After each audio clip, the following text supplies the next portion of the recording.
If you ache for truth, goodness, and beauty, if you're hungry for a Christianity with substance and strength, if you long for a faith that's big and bold and biblical and all about Jesus Christ, if you're inspired by the idea of one church that has spanned 20 centuries, 24 time zones, and 2 hemispheres, enfolding every race, nation, and language, then you're considering Catholicism.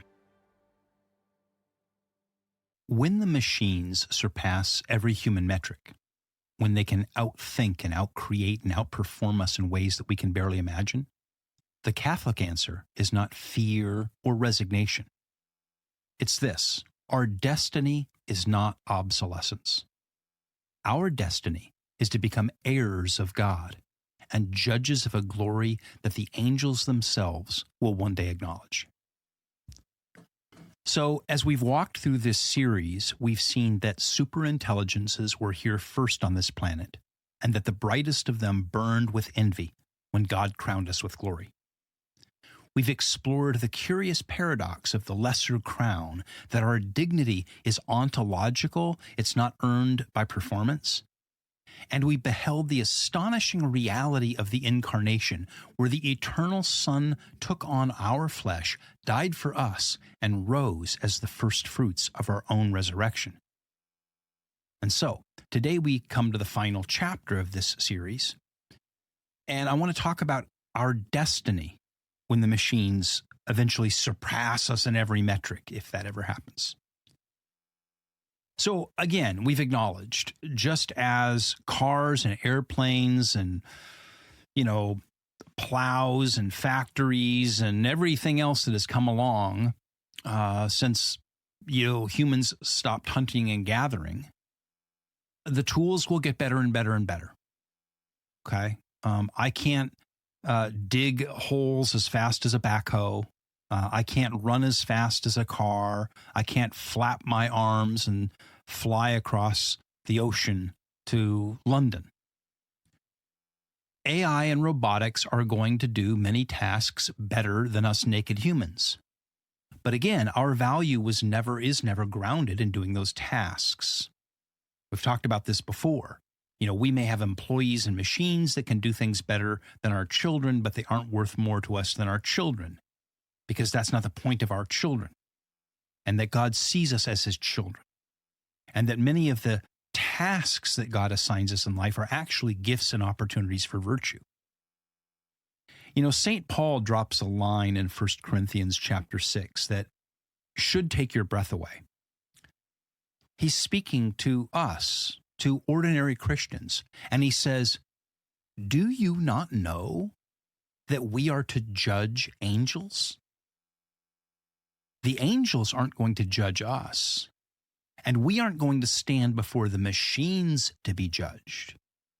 No, we, redeemed, embodied human beings, immortal souls in bodies that were crafted from the dust of this earth, we are destined to judge the very superintelligences that once envied us and that now seem ready to surpass us on every measurable scale. This is our destiny as heirs of God and co-heirs with Christ." If you turn to the very end of the Bible, last book of the Bible is the book of Revelation, and the last 2 chapters are 21 and 22. And in them, the Apostle John sees a new heaven and a new earth, for the old heaven and the old earth have passed away, and the dead have been raised. And he sees the holy city, the new Jerusalem, coming down out of heaven from God, prepared as a bride adorned for her husband, the bridegroom, Christ. And then comes one of the most beautiful lines in all the scriptures. "Behold, the dwelling place of God is with man. He will dwell with them, and they will be his people. And God himself will be with them as their God. He will wipe away every tear from their eyes, and death shall be no more. Neither shall there be mourning, nor crying, nor pain any more, for the former things have passed away. Now, this is not some disembodied, ghostly existence. This is the full redemption and glorification of creation itself. Real bodies, real relationships, real culture and beauty, all made new.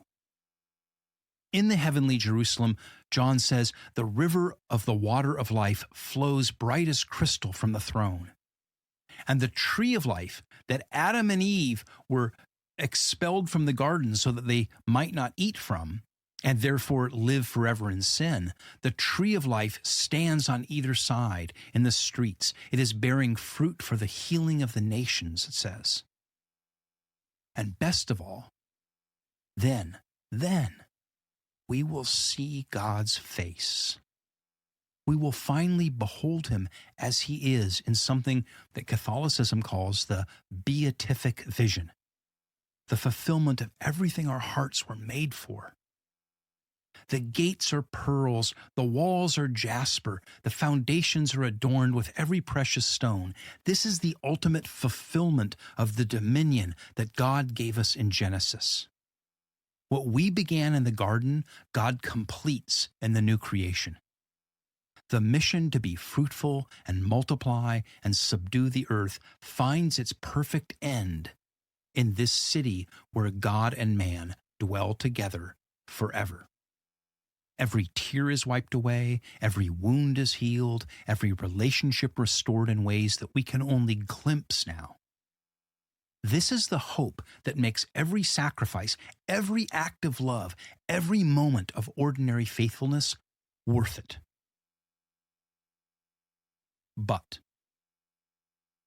some of, maybe most of, our technologists dream of a very different future. The people building the AI world have a very different vision. In all their vast air-conditioned, water-cooled, nuclear-powered server farms, they imagine a vast global hive-mind, a sort of merged consciousness uploaded into the cloud. All of these AI agents dissolving into some kind of collective superintelligence.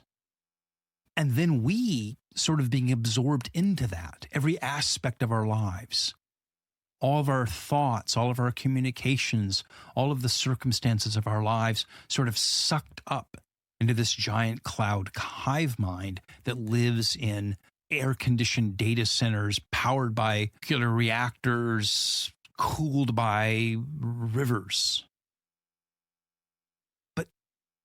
That's not communion. That's its opposite. You see, in the Catholic vision, we have the communion of saints. I love Dante Alighieri's classic medieval poem, The Divine Comedy, where Dante takes an imaginative trip through hell and purgatory and heaven. And in the third of those books, in the Paradiso, where he goes through heaven, he gets up to the top of heaven, Dante does in Paradiso. And in the final cantos of it, the final verses of it, he describes the communion of saints as this vast white rose. So imagine this, rose with all the petals, stacked upon each other, sort of in concentric circles. And it sort of fills the universe at the top of heaven. And each soul is a distinct glowing petal in that rose. It's unique and personal and radiant with its own love and identity. And it's all turned, these petals, toward the center, towards the eternal light in the middle of the great rose. And no two of those petals are the same. And yet all together, this vast, vast millions and billions of petals, all form one perfect flower of praise. That's Dante's imaginative vision of the communion of saints, the beatific vision, because in the center of that rose is the holy, blessed Trinity, Father, Son, and Holy Spirit. And all of the saints, all of those souls are arranged around the Blessed Trinity. Now, St. Paul describes it as a great cloud of witnesses in Hebrews 12. The book of Revelation shows the saints gathered around the throne, each one of them distinct, each one of them singing a new song. Each of them is personal, embodied, relational, eternal. You see, that is the destiny that awaits the sons and daughters of God. This is the great hope that sets the Catholic vision apart from every materialist or transhumanist dream. We are not to be dissolved into the machine. We do not get absorbed into the hive-mind. We are raised and elevated as persons in communion with the triune God and with one another. So, how do we live this truth right now while the machines keep advancing at exponential rates? We need clear guardrails grounded in this vision of our destiny. First, we need to treat machines as servants, never as our masters or as gods. They are tools meant to serve the human person made in the image of God.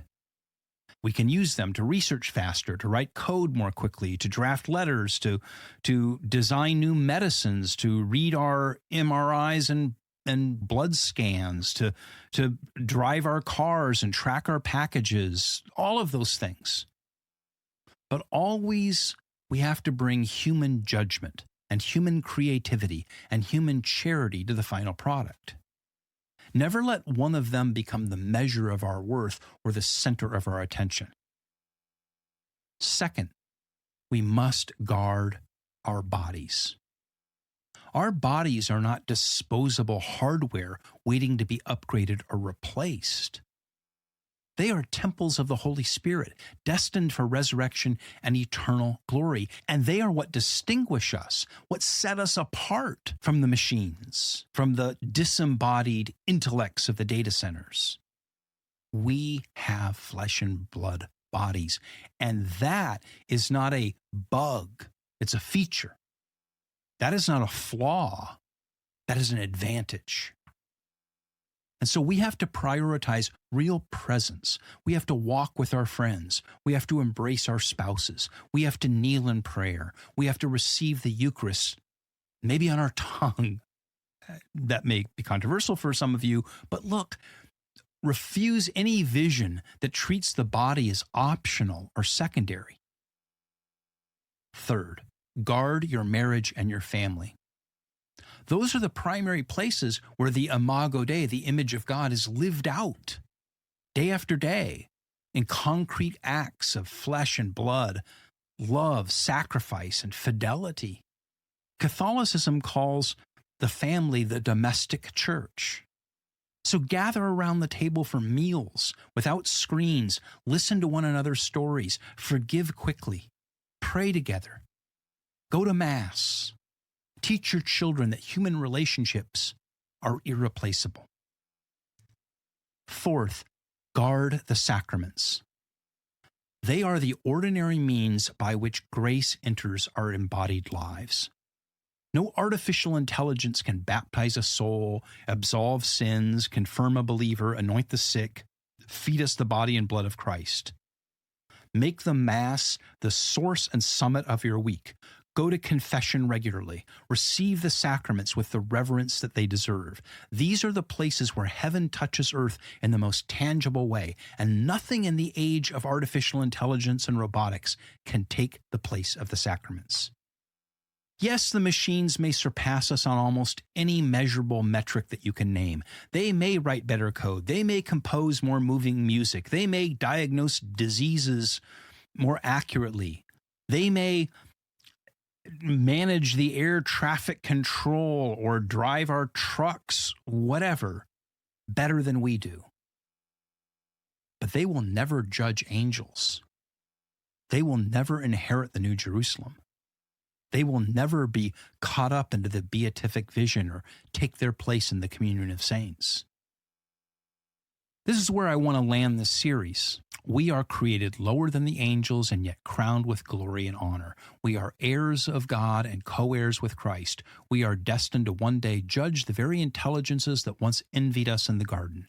And the ancient question, what is man that you are mindful of him, receives its final, breathtaking answer in the new creation, where God makes all things new, in the New Jerusalem, in the beatific vision. The communion of saints, that vast white crystal rose surrounding the Trinity at the top of heaven. So live this truth boldly in all the years of change ahead. Teach it to your children with confidence. Live it faithfully in your marriage and home. Live it visibly in your parish and in your daily work. And when the headlines scream that humanity is becoming obsolete or we must merge with machines to stay relevant, remember who you are.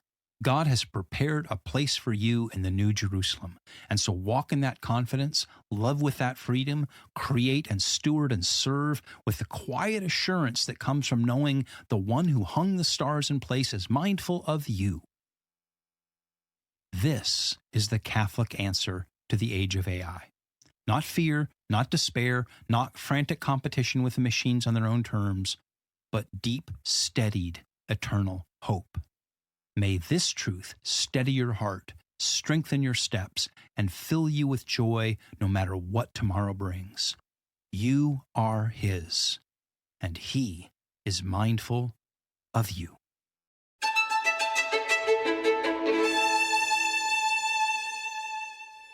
We'll be back with another episode very soon. And this show is 100% listener supported. My patrons keep the lights on, and they let me spend more time researching and recording so that these episodes keep coming. If this show has helped you, would you consider becoming a patron? For as little as $5 a month, you'll get every regular episode organized into topical playlists, plus exclusive bonus content, extra video Q&As, deep dive courses, live streams, and more. Just head to patreon.com/considering Catholicism or tap the link in the show notes. And would you please rate the podcast on whatever platform you're using and write a review on Apple Podcasts or on consideringcatholicism.com. And you can drop me a line. Patrons can comment directly on Patreon posts or Spotify. I read every one. Or you can always use the contact form at consideringcatholicism.com, or you can email me at consideringcatholicism@gmail.com. I love hearing your questions, your comments, and your stories.